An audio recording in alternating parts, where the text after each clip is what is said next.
भगवद गीता सांख्य योग अध्याय 2 ज्ञान योग श्लोक 41 से 48 में श्री कृष्ण अर्जुन को निष्काम कर्मयोग और एक निष्ठा की महत्ता के बारे में बताते हैं।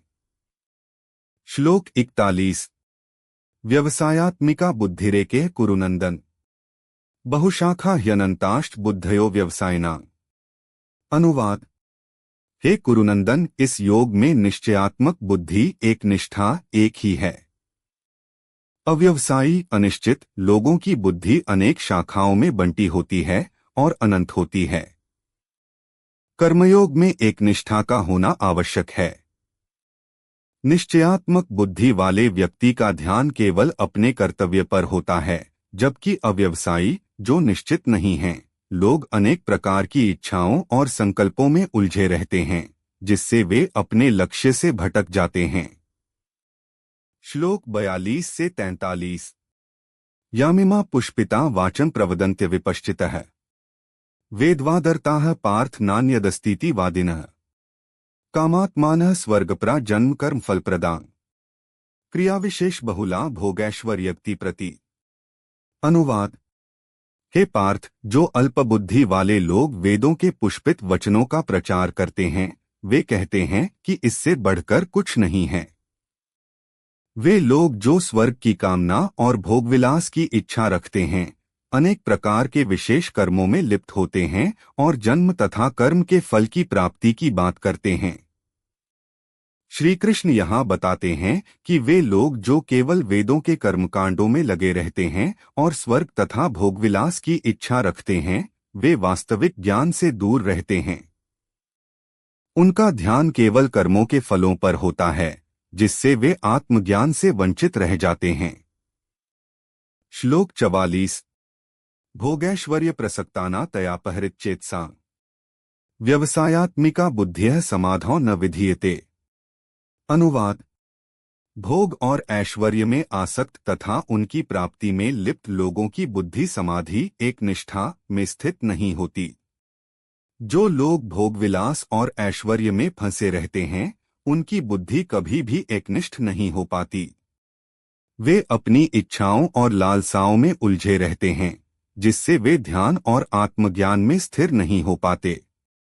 श्लोक 45 त्रैगुण्य विषया वेदा निस्त्रैगुण्यो भवार्जुन निर्द्वंद्वो नित्य सत्वस्थो निर्योगक्षेम आत्मवान। अनुवाद। वेद त्रिगुण सत रज तम के विषय में ही हैं।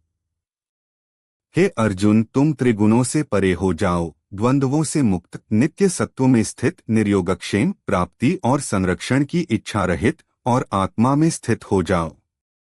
श्री कृष्ण अर्जुन को सलाह देते हैं कि वे वेदों के कर्मकांडों से परे होकर त्रिगुणों सत रज तम से मुक्त हो जाएं। उन्हें द्वंद्व सुख दुख लाभानि से परे रहकर सत्वगुण में स्थित रहना चाहिए और आत्मा में स्थित होकर योगक्षेम प्राप्ति और संरक्षण की इच्छा का त्याग करना चाहिए। श्लोक 46 यावानर्थ उद्पाने सर्वतः संप्लुतोदके तावान सर्वेषु वेदेषु ब्राह्मणस्य विजानतः। अनुवाद। जिस प्रकार छोटे जलाशयों की आवश्यकता उस समय नहीं रहती जब चारों ओर पानी से भरे बड़े जलाशय उपलब्ध हों, वैसे ही संपूर्ण वेदों की आवश्यकताएं उस ब्राह्मण के लिए नहीं रहती जो आत्मज्ञान प्राप्त कर चुका है। आत्मज्ञान प्राप्त व्यक्ति के लिए वेदों के कर्मकांड अनावश्यक हो जाते हैं। जैसे बड़े जलाशयों के होते हुए छोटे जलाशयों की आवश्यकता नहीं रहती, वैसे ही आत्मज्ञान की प्राप्ति के बाद वेदों के कर्मकांडों की जरूरत नहीं रहती। श्लोक 47 कर्मण्येवाधिकारस्ते मा फलेषु कदाचन मा कर्मफल हेतुर्भूर्मा ते संगोस्त्व कर्मणि। अनुवाद। तुम्हारा अधिकार केवल कर्म करने में है, फलों में कभी नहीं। इसलिए कर्मों के फल की प्रेरणा से कर्म मत करो और न ही अकर्मण्य कर्म न करने में तुम्हारी आसक्ति हो। यह श्लोक निष्काम कर्मयोग का सार है। व्यक्ति को केवल अपने कर्तव्य का पालन करना चाहिए और उसके फलों की चिंता नहीं करनी चाहिए। कर्मों के फल की इच्छा से मुक्त होकर कर्म करने से व्यक्ति पाप और बंधनों से मुक्त हो जाता है। श्लोक 48 योगस्थः कुरु कर्माणि संगं त्यक्त्वा धनंजय। सिद्ध्य सिद्ध्योः समो भूत्वा समत्व योग उच्यते। अनुवाद। हे धनंजय, योग में स्थित होकर आसक्ति को त्याग कर कर्म करो। सिद्धि और असिद्धि, सफलता और असफलता में समान रहते हुए कर्म करना ही योग कहलाता है। श्री कृष्ण अर्जुन को सलाह देते हैं कि वे योग, निष्काम कर्मयोग में स्थित होकर आसक्ति को त्याग कर अपने कर्तव्यों का पालन करें। सफलता और असफलता में समान रहते हुए कर्म करने से व्यक्ति योग की स्थिति में होता है, जो उसे मानसिक शांति और स्थिरता प्रदान करता है। इन श्लोकों में श्री कृष्ण अर्जुन को यह सिखाते हैं कि एक निष्ठा और निष्काम कर्मयोग के माध्यम से कैसे अपने कर्तव्यों का पालन करना चाहिए।